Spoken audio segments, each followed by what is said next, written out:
ये गाय बहुत सीधी सादी और मेहनती थी। उसे सिर्फ अपने बाग से प्यार था।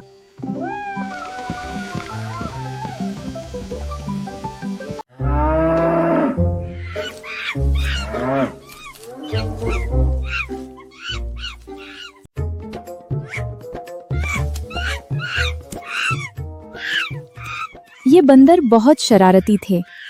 इन्हें बस हंगाया करना आता था।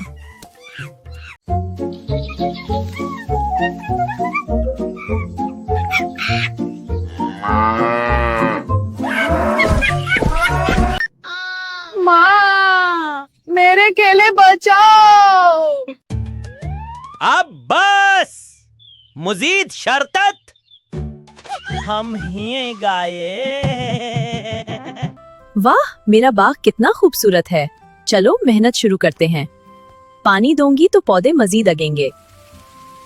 अगर आपको मेरी कहानी अच्छी लगी हो तो वीडियो को लाइक करें और मेरे चैनल को सब्सक्राइब जरूर करें। माँ।